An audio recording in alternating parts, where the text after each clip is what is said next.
តើអ្នកគាំទ្រគណៈបកសង្គ្រោះជាតិកំពុងរៀបចំយុទ្ធសាស្ត្រដូចម្តេចខ្លះនៅពេលពួកគេឮព័ត៌មានថាលោកសំរងស៊ីនឹងវិលត្រឡប់មកកម្ពុជាវិញសូមលោកអ្នកនាងរងចាំស្ដាប់សេចក្តីរាយការណ៍នេះនៅក្រៅការផ្សាយព័ត៌មាននាពេលបន្តិចទៀតនេះបាទសូមអរគុណចាលោកអ្នកស្ដាប់ទីមេត្រីពីខេត្តកណ្ដាលឯនោះវិញអាជ្ញាធរខេត្តនេះបានព្យាយាមបញ្ចុះបញ្ចូលសកម្មជនគណៈបកសង្គ្រោះជាតិចំនួន8នាក់ឲ្យគ្រប់គ្រងរបបក្រុងភ្នំពេញបន្ទាប់ពីបានកោះហៅពួកគេមកសាកសួរបញ្ហាជួបប្រជុំគ្នាតាមមូលដ្ឋានដើម្បីសម្ដែងការគ្រប់គ្រងដល់លោកសំរងស៊ី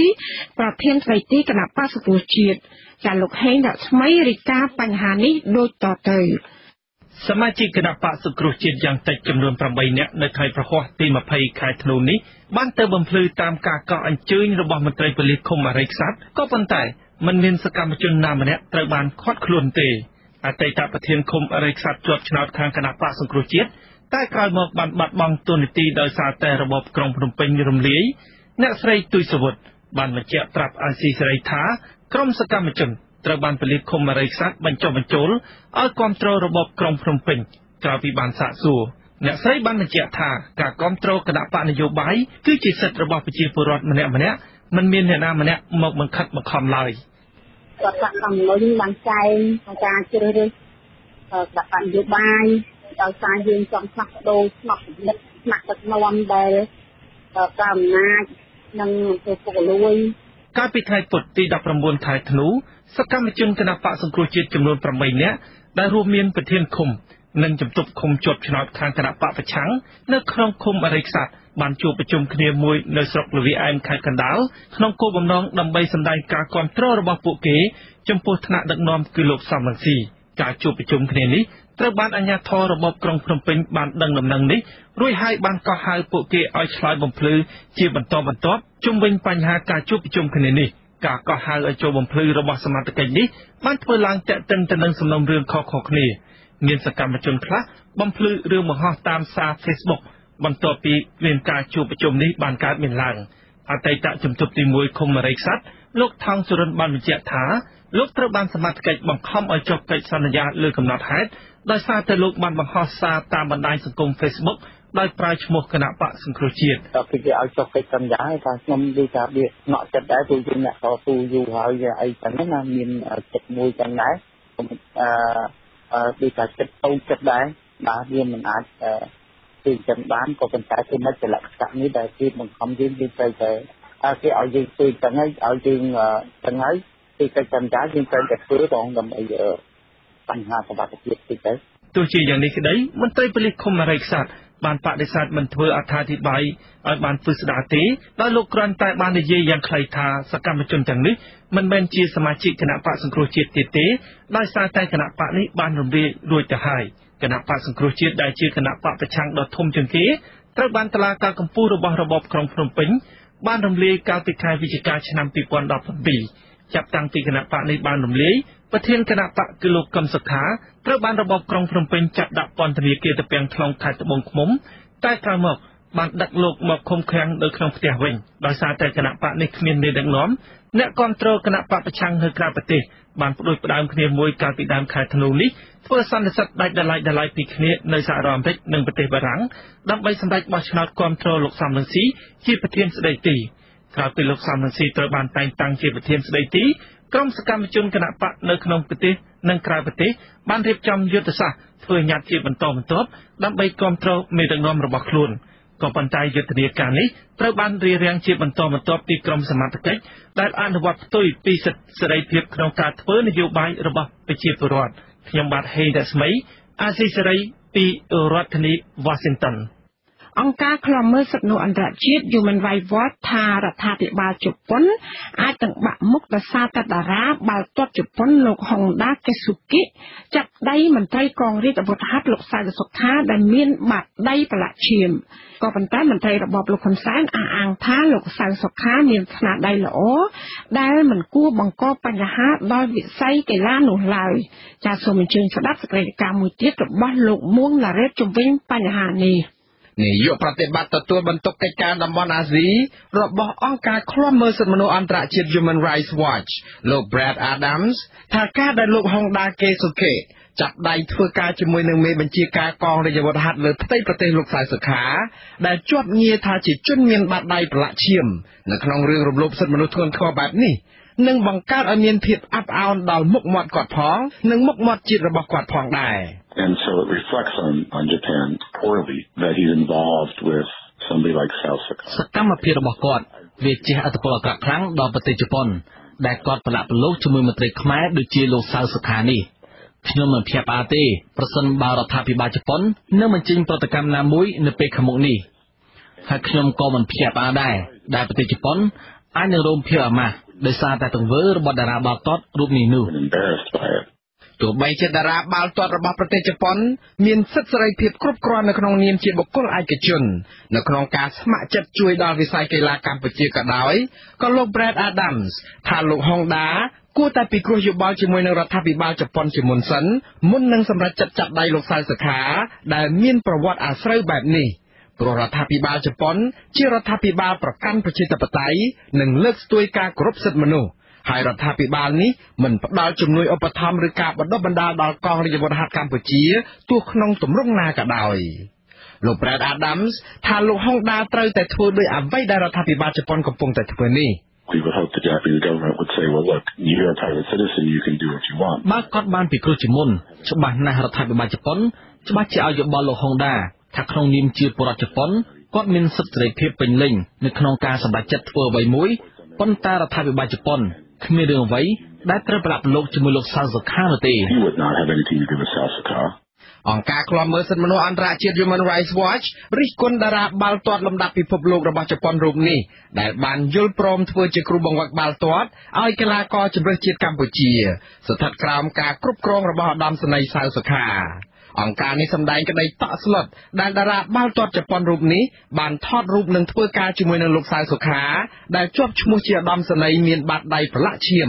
ដោយសារតែបានជាប់ពាក់ព័ន្ធទៅនឹងអំពើសម្លាប់មនុស្សរាប់មិនអស់និងអក្រិតកម្មសង្គ្រាមនៅកម្ពុជាលោក Brad Adams បានសរសេរលិខិតមួយច្បាប់ទៅកាន់តារាបាល់ទាត់ជប៉ុន Honda Keisuke ដោយរៀបរាប់អំពីភាពមិនត្រឹមត្រូវដែលតារាល្បីរូបនេះថតជាមួយនឹងឧត្តមសេនីយ៍សៅសុខាដែលជាប្រធានសហព័ន្ធកីឡាបាល់ទាត់កម្ពុជានិងជាមនុស្សចំណិតរបស់លោកហ៊ុនសែនកាលពីថ្ងៃទី12ខែសីហាឆ្នាំ2018កន្លងទៅ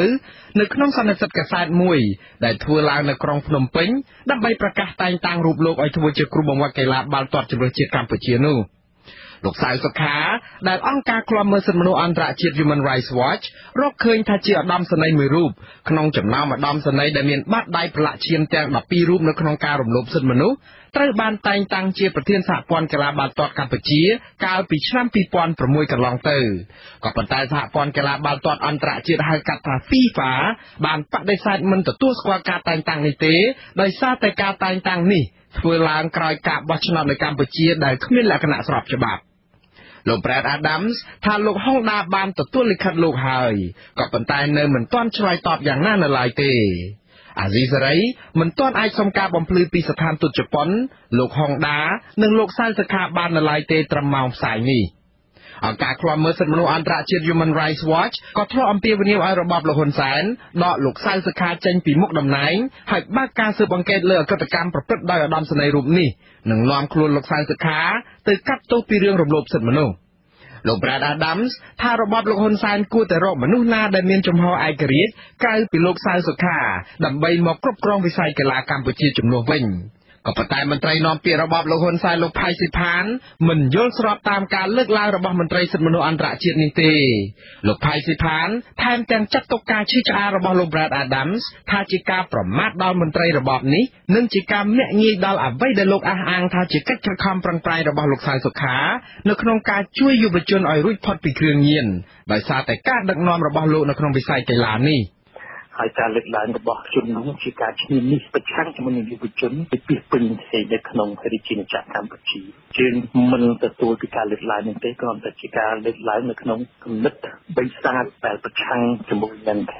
កម្ពុជាប្រឆាំងនឹងយុវជនកម្ពុជាក្នុងការកីឡានេះឯងព្រោះកីឡាមិនមែនជានយោបាយទេ ទោះជាយ៉ាងនេះក្តីលោក Brad Adams បញ្ជាក់តបទៅវិញថាលោកគាំទ្រពេញទំហឹងលើវិស័យកីឡានៅកម្ពុជាព្រោះការលោកធ្លាប់រស់នៅនិងធ្វើការនៅស្រុកខ្មែរ5ឆ្នាំគឺពីឆ្នាំ1993ដល់1998លោកបានជួយបង្កើតក្រុមបាល់បោះមួយដោយជួយកីឡាករបាល់បោះជួយឧបត្ថម្ភសម្លៀកបំពាក់កីឡានិងជួយលើកស្ទួយវិស័យកីឡានេះយ៉ាងច្រើនក៏ប៉ុន្តែអ្វីដែលលោកចង់ឲ្យតារាបាល់ទាត់ជប៉ុនជ្រាបនោះគឺប្រទេសកម្ពុជាក្រោមរបបលោកហ៊ុនសែនបានធ្លាក់នៅក្នុងរណ្ដៅនៃរបបផ្ដាច់ការទៅហើយម្យ៉ាងទៀតលោកសៅសុខាដែលលោកហុងដាកំពុងតែចាប់ដៃនោះបានសារភាពរួចទៅហើយថាលោកបានចូលរួមនៅក្នុងរដ្ឋប្រហារបង្ហូរឈាមកាលពីឆ្នាំ1997លោក Brad Adams ចង់ឲ្យតារាបាល់ទាត់ជប៉ុនជៀសឲ្យឆ្ងាយពីការបង្កើតឲ្យមានរូបភាពមួយថាមនុស្សល្បីលំដាប់អន្តរជាតិដូចជាលោកបែរជាទទួលស្គាល់មនុស្សដែលរំលោភសិទ្ធិមនុស្សលំដាប់ពិភពលោកដូចជាលោកសៅសុខានេះទៅវិញបើទោះបីជាមន្ត្រីរបបលោកហ៊ុនសែនអះអាងថាកីឡានិងនយោបាយមិនពាក់ព័ន្ធគ្នាយ៉ាងណាក្តីក៏លោកបណ្ឌិតឡាមម៉ុងហៃមិនភ្ញាក់ផ្អើលទេដែលរបបលោកហ៊ុនសែនយកលោកសៅសុខាដែលគ្រប់គ្រងកងរាជអាវុធហត្ថពេញផ្ទៃប្រទេសសោះមកគ្រប់គ្រងវិស័យកីឡាទៀតដូចនេះនោះលោកបណ្ឌិតឡាមម៉ុងហៃថានេះគឺជារបៀបដឹកនាំបែបកុម្មុយនីសដែលប្រឹងក្តោបក្តាប់អំណាចគ្រប់ច្រកល្ហកធ្វើយ៉ាងណារក្សាអំណាចផ្ដាច់ការឲ្យបានដោយមិនខ្វល់ពីទំនាស់ផលប្រយោជន៍តាំងពីមកបាទជាកម្មពី93មកនេះគឺដែលប្រព័ន្ធគ្រប់គ្រងនេះគឺប្រព័ន្ធដែលពិត្រាណាក៏គ្រប់បដិវិស័យជាឯករាជ្យបាទដែលថាឯករាជ្យមានតែប្រឆាំងបាទអត់មានឆ្លោះទេលោកបណ្ឌិតឡាម៉ុងហៃគ្មានសង្ឃឹមថាប្រព័ន្ធគ្រប់គ្រងបែបកុម្មុយនីសនេះនឹងប្រែប្រួលនោះឡើយលើកលែងតែមានអ្នកដឹកនាំថ្មីមានគំនិតថ្មីនិងជាអ្នកដឹកនាំគោរពរដ្ឋធម្មនុញ្ញទើបអាចមានការផ្លាស់ប្ដូរជីវិតជំនាញបានថ្មីនេះជាការឆ្លើយតបទៅនឹងកង្វល់របស់អង្គការឃ្លាំមើលសិទ្ធិមនុស្សអន្តរជាតិ Human Rights Watch ស្ដីពីការរំលោភសិទ្ធិមនុស្សនៅលើពិភពលោកសហព័ន្ធកីឡាបាល់ទាត់អន្តរជាតិ FIFA បានបញ្ចូលការលើកស្ទួយសិទ្ធិមនុស្សទៅក្នុងច្បាប់លក្ខន្តិកៈរបស់ខ្លួនគោលការណ៍សិទ្ធិមនុស្សរបស់ស្ថាប័នកីឡាពិភពលោកនេះត្រង់ប្រការ3ចែងថាអង្គការនេះបដិញ្ញាចាត់វិធានការចាំបាច់នឹងម៉ឺងម៉ាត់នានាដើម្បីជៀសវាងការបង្កឬចូលដៃនៅក្នុងការរំលោភសិទ្ធិមនុស្សប្រទេសជប៉ុននិងកម្ពុជាសុទ្ធតែជាសមាជិករបស់សហព័ន្ធកីឡាអន្តរជាតិនេះដែលសុទ្ធតែមានកាតព្វកិច្ចនៅក្នុងការគោរពសិទ្ធិមនុស្សខ្ញុំបាទមួងណារ៉េតអាស៊ីសេរីរដ្ឋធានី Washington លោកអ្នកស្ដាប់ជាទីមេត្រីដែលឡាយតាក់ទងនឹងការឃុំខ្លួនសកម្មជនសិទ្ធិការងារលោករតរដ្ឋមនីសហភាពសហជីពកម្ពុជាបានដាក់លិខិតមួយច្បាប់ទៅអង្គការអន្តរជាតិខាងការងារឬហៅកាត់ថា ILO ដើម្បីស្នើសុំមកជួយអន្តរាគមន៍ដោះលែងឲ្យមានសេរីភាពឡើងវិញក្រសួងយុតិធម៌អះអាងថាសំណុំរឿងនេះកំពុងស្ថិតនៅក្នុងដៃតុលាការដូច្នេះគ្មានភាគីណាមួយអាចអន្តរាគមន៍ឲ្យដោះលែងជនសង្ស័យណាមួយបានឡើយចាលោកថនថារ៉ូរាយការណ៍ព័ត៌មាននេះប្រធានសហភាពសហជីពកម្ពុជានិងជាអតីតសមាជិកកោជបលោករងឈុនថ្លែងថាការស្វាស្វែងរកអន្តរាគមន៍ពីអង្គការ ILO នេះដោយសារលោកយល់ឃើញថាលោករដ្ឋមនីមិនបានប្រព្រឹត្តកំហុសដោយការចាប់ប្រកាន់របស់អាជ្ញាធររបបក្រុងភ្នំពេញឡើយលោកបន្តថាសកម្មជនសិទ្ធិការងាររូបនេះគ្រាន់តែជាអ្នកបកប្រែនិងជាអ្នកជួយសារព័ត៌មានរុស្ស៊ី RT ឲ្យផលិតភាពយន្តឯកសារម្ដាយខ្ញុំលោកខ្ញុំដែលជារឿងពិតកើតមាននៅកម្ពុជាប៉ុណ្ណោះយើងចង់ឲ្យអង្គការពលកម្មអន្តរជាតិ ILO ជួយឲ្យធ្វើអន្តរាគមន៍ទាក់ទងនេះសម្រាប់ឲ្យអាជ្ញាធរកម្ពុជាក៏ដូចជាតុលាការដំបងរាជធានីភ្នំពេញនឹងត្រូវទម្លាក់បទចោទប្រកាន់ហើយដោះលែងគាត់ឲ្យមានសេរីភាពឡើងវិញបាទកាលពីសប្តាហ៍មុនលោករងជនក៏បានផ្ញើលិខិតដាច់ដោយឡែកមួយទៅសហជីពអន្តរជាតិដែរដើម្បីស្នើសុំអន្តរាគមន៍ករណីនេះដូចគ្នាដោយសារប្រធានសហព័ន្ធសហជីពកម្មករសំឡុងកម្ពុជាលោករដ្ឋមនីគឺជាសមាជិករបស់សហភាពសហជីពកម្ពុជាអ្នកការពារសិទ្ធិមនុស្សរូបនេះជំរុញឲ្យរបបក្រុងភ្នំពេញប្រឹងប្រែងទប់ស្កាត់អំពើជួញដូរផ្លូវភេទវិញជៀសវាងការធ្វើទុកបុកម្នេញលើអ្នកហ៊ានលាតត្រដាងការពិតចំពោះបញ្ហានេះអ្នកនាំពាក្យក្រសួងយុទ្ធភ័ពលោកជិនម៉ាលីនថ្លែងថាតុលាការកំពុងអនុវត្តនីតិវិធីលើសំណុំរឿងនេះដូច្នេះគ្មានភាគីណាមួយអាចដាក់សម្ពាធឬអន្តរាគមន៍ឲ្យមានការដោះលែងលោករដ្ឋមនីឡើយលោកអះអាងថាប្រសិនបើតុលាការរកឃើញថាសកម្មជនរូបនេះមិនបានប្រព្រឹត្តកំហុសអ្វីទេនោះ គាត់នឹងត្រូវបានដោះលែងវិញ សិនបើរកឃើញទៅថាមានពិរុទ្ធក្នុងការចាប់ប្រកាន់ឬក៏មានធាតុផ្សំនៃបទល្មើសឬក៏មានការពាក់ព័ន្ធទៅនឹងការប្រព្រឹត្តបទល្មើសកើតឡើងអានឹងតុលាការគេនឹងដំណើរការតេតិបន្តទៀតទៅតាមហ្នឹងហើយប្រសិនបើតុលាការរកទៅថាគាត់មិនមានការពាក់ព័ន្ធនេះទេមិនមានចេតនាទុច្ចរិតឬក៏មិនមានធាតុផ្សំនៃបទល្មើសគ្រប់គ្រាន់ក្នុងការចោទប្រកាន់ទេមិនមានពិរុទ្ធភាពអីនោះទេបែរលើអង្គហេតុទាំងអស់ច្បាប់អានឹងគេនឹងដោះលែងមកវិញ ភាពយន្តឯកសារម្ដាយខ្ញុំលោកខ្ញុំមានរយៈពេលជិត30នាទីបង្ហាញពីស្ត្រីវ័យក្មេង3នាក់ត្រូវបានលក់ឲ្យបម្រើផ្លូវភេទដើម្បីដោះស្រាយជីវភាពគ្រួសារ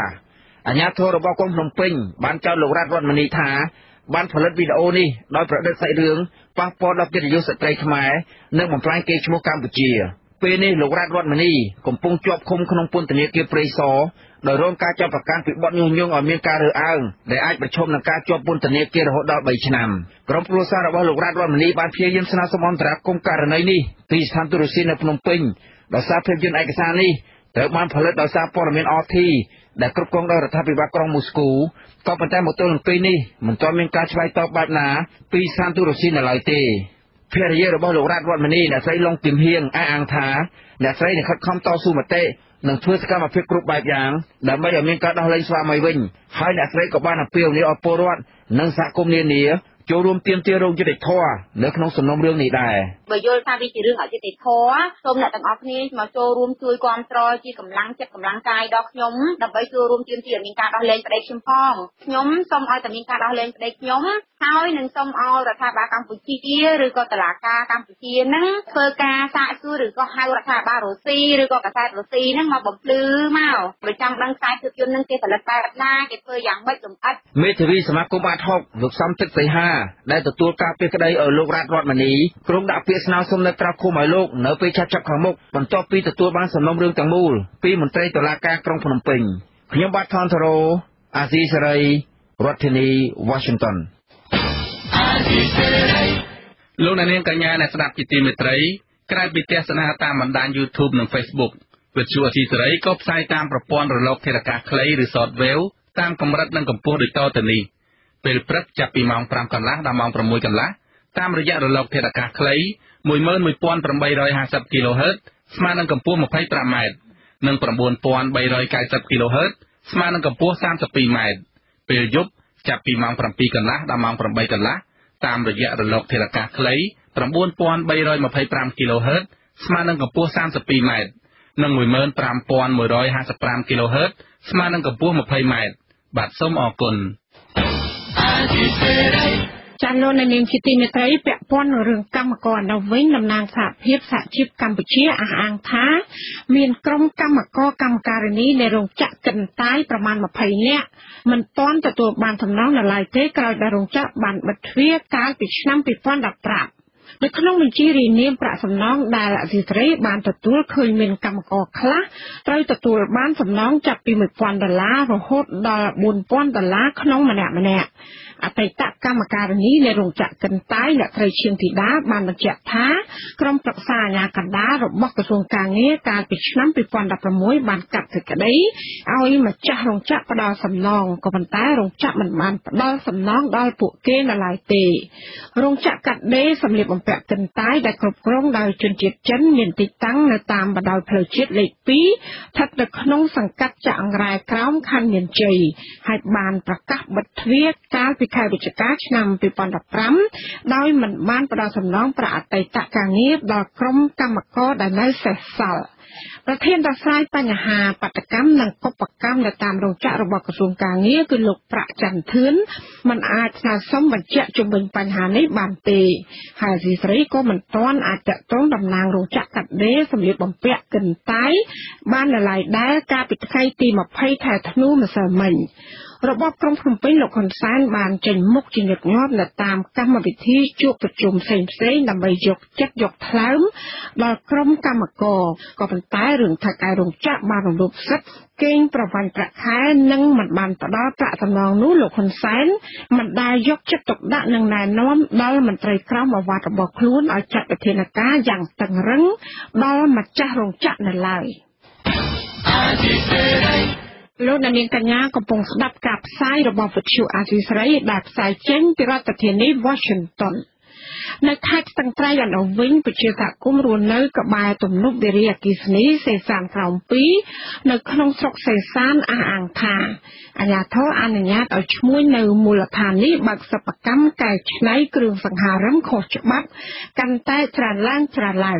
ពួកគេបានរកឃើញថាសិប្បកម្មខ្លះក្រុមឈ្មួញបានបោះទីតាំងនៅក្នុងព្រៃហើយខ្លះទៀតគឺស្ថិតនៅក្នុងការដ្ឋានសម្អាតបាតអាងនៃទំនប់វារីអគ្គិសនីសេសានក្រោម2ចាសសូមស្ដាប់សេចក្តីរាយការណ៍របស់លោកវ៉ែនសុមេតសហគមន៍រស់នៅភូមិស្រែកឃុំស្រែកឲ្យដឹងនៅថ្ងៃប្រហ័សទី20ខែធ្នូថាមេឃុំស្រែកដែលទើបតែងតាំងថ្មីនិងសមត្ថកិច្ចមូលដ្ឋានបានបើកដៃឲ្យឈ្មួញបើកសិប្បកម្មកែច្នៃគ្រឿងសង្ហារិមខុសច្បាប់ជាច្រើនកន្លែងអ្នកភូមិថាសិប្បកម្មកែច្នៃឈើទាំងនោះឈ្មួញប្រមូលទិញឈើនិងកាប់បំផ្លាញដើមឈើធំពីព្រៃអភិរក្សដឹកជញ្ជូនតាមគោយន្តចូលក្នុងរោងសិប្បកម្មកែច្នៃឈើក្នុងឃុំស្រែកនិងក្នុងតំបន់បាតអាងជនជាដើមភាគតិចលាវរស់នៅឃុំស្រែកស្រុកសេសានខេត្តស្ទឹងត្រែងថ្លែងសុំមិនបញ្ចេញឈ្មោះឲ្យដឹងថាការបណ្ដោយឲ្យឈ្មួញបាក់សិប្បកម្មកែច្នៃគ្រឿងសង្ហារិមខុសច្បាប់បែបនេះនឹងធ្វើឲ្យព្រៃឈើវិនាសមហន្តរាយលោកថានៅឃុំស្រែកថ្មីមានសិប្បកម្មខុសច្បាប់មិនក្រោម20កន្លែងនោះទេ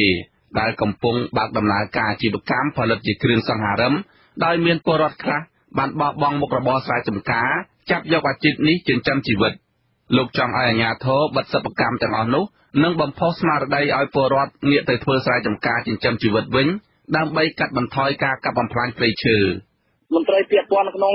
ខាងព្រៃឈើអីចឹងខ្ញុំសូមឲ្យគាត់គិតរឿងទីតាំងកែច្នៃឈើដូចថាសិប្បកម្មលក្ខណៈគឺមួយថ្ងៃគឺធ្វើរាប់អស់មួយគីពីរគីអីនោះសូមឲ្យគាត់បិទទាំងស្រុងហ្មងអាជីវកម្មឈើហ្នឹងគឺគេទិញប្រមូលទិញពីប្រជាពលរដ្ឋក៏ដូចជាខ្មែរមកពីស្រុកក្រុងគាត់អាចដឹកជញ្ជូនឲ្យអញ្ចឹងបាទជាធម្មតាគឺអាជីវកម្មហ្នឹងក៏បំផ្លាញព្រៃឈើបរិះដដែលបន្ថែមថាអាជ្ញាធរខេត្តធ្លាប់ចោទពលរដ្ឋនៅឃុំស្រែកថាបានកាប់បំផ្លាញព្រៃឈើធ្វើអាជីវកម្មហេតុនេះលោកចង់ឲ្យអាជ្ញាធរបិទអាជីវកម្មឈើខុសច្បាប់ទាំងអស់នៅតំបន់នោះលោកថាមេឃុំស្រែកថ្មីលោកហ្វឿនជឿនមិនត្រឹមតែមិនអើពើទប់ស្កាត់បទល្មើសព្រៃឈើនោះទេថែមទាំងបានទទួលប្រយោជន៍ពីម្ចាស់សិប្បកម្មកែច្នៃគ្រឿងសង្ហារិមទាំងអស់នោះផងយោងតាមប្រសាសន៍របស់ឯកឧត្តមជាស្ថាបរិទ្ធថ្ងៃប្រជុំទី30ខែវិច្ឆិកាកន្លងទៅនោះគឺគាត់ថាប្រជាពលរដ្ឋទាំងអស់គ្នាបាននាំគ្នាកាប់ឈើដល់ពេលអញ្ចឹងសូមឲ្យគាត់បិទអាសិប្បកម្មនឹងមើលកុំឲ្យប្រជាពលរដ្ឋដែលគាត់កាប់ឈើតទៅទៀតសិប្បកម្មគឺជាច្រើនគឺនៅកន្លែងម្ដុំទីតាំងសម្អាតបាតអាងក៏មាននៅម្ដុំទីតាំងភូមិថ្មីជាច្រើនគឺច្រើនមែនទែនអាស៊ីសេរីនៅមិនទាន់អាចតាក់ទងអភិបាលរងខេត្តស្ទឹងត្រែងលោកជាថាវរិទ្ធដើម្បីសុំប្រតិកម្មករណីនេះបានយ៉ាងណានៅឡើយទេនៅថ្ងៃទី20ខែធ្នូនេះចំណែកឯមេឃុំស្រែកលោកហ្វឿនជឿនបានបដិសេធមិនផ្ដល់បទសម្ភាសន៍ដល់អាស៊ីសេរីទេដោយលោកប្រាប់ថាទូរស័ព្ទគ្មានសេវាមន្ត្រីជាន់ខ្ពស់សមាគមអាត60លោកប៉ែនប៊ុនណាពន្យល់ថាការបើកសិប្បកម្មគ្មានច្បាប់អនុញ្ញាតគឺជាបទល្មើសឧក្រិដ្ឋក៏ប៉ុន្តែប្រព័ន្ធអនុវត្តច្បាប់នៅកម្ពុជាហាក់ខ្សោយនៅឡើយខណៈដែលសមត្ថកិច្ចនិងមន្ត្រីជំនាញដែលទទួលខុសត្រូវរឿងនេះបានរងការរិះគន់ពីពលរដ្ឋថាទទួលប្រយោជន៍ពីការប្រព្រឹត្តបទល្មើសព្រៃឈើរហូតក្លាយជាវប្បធម៌ទៅហើយលោករកឃើញថាសិប្បកម្មកែច្នៃគ្រឿងសង្ហារិមបានកើតមានដោយបើកចំហនៅគ្រប់ទីកន្លែងនៅខេត្តភាគឦសានកម្រឃើញអាជ្ញាធរចុះអនុវត្តច្បាប់ណាស់លើសពីនេះប្រសិនបើសមត្ថកិច្ចជំនាញចុះអនុវត្តច្បាប់ភាគច្រើនគឺទុកពេលឲ្យម្ចាស់សិប្បកម្មស្នើសុំច្បាប់អនុញ្ញាតជាមុនសិននិងខ្លះទៀតរឹបអូសតែវត្ថុតាងរក្សាទុកហើយម្ចាស់សិប្បកម្មតែងតែរួចខ្លួនខេត្តផ្សេងក៏មានការដូចគ្នាដែរនៅការកាសឡើងនៅសិប្បកម្មខុសច្បាប់ហ្នឹងហើយបើសិនជាមានការចុះទៅបង្ក្រាបគឺទុកពេលឲ្យសិប្បកម្មហ្នឹងរកច្បាប់បាទហើយបើសិនយើងនិយាយពីតាមផ្លូវច្បាប់ត្រូវមានទោសរួចទៅហើយគឺជាបទអក្រិតដែលត្រូវប្រន្ទាទោសដោយសារប្រព័ន្ធពុករលួយនៃប្រទេសយើងនឹងកើនឡើង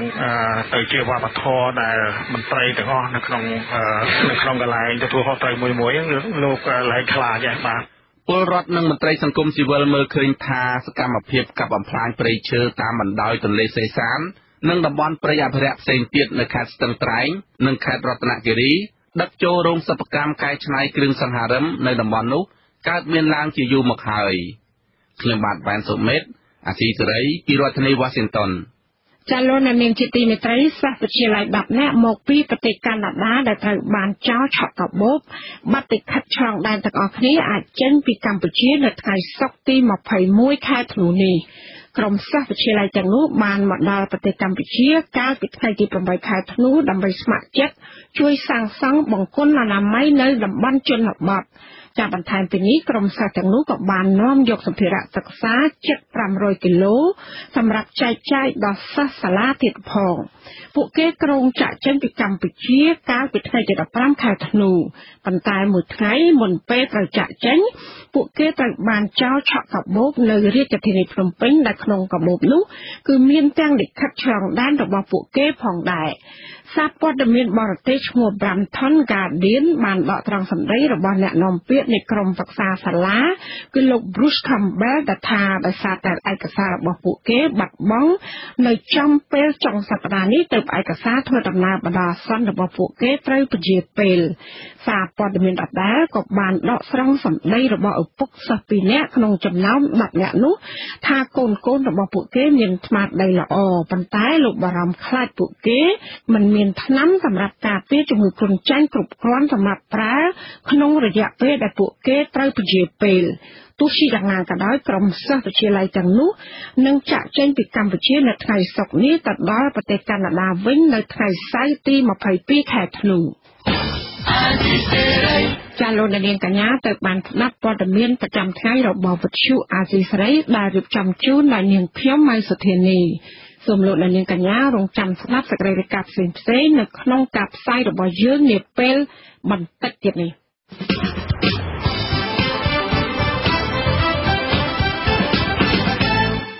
លោកនាងអ្នកស្ដាប់ជាទីមេត្រីនៅក្នុងការផ្សាយជាបន្តទៅទៀតនេះយើងខ្ញុំមានសេចក្តីរាយការណ៍ស្ដីអំពី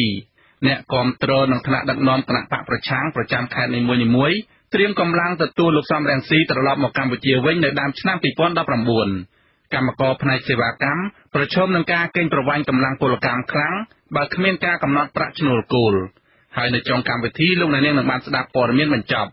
សូមអញ្ជើញលោកនាងស្ដាប់ការផ្សាយរបស់យើងខ្ញុំដែលមានជាបន្តទៅទៀតដូចតទៅ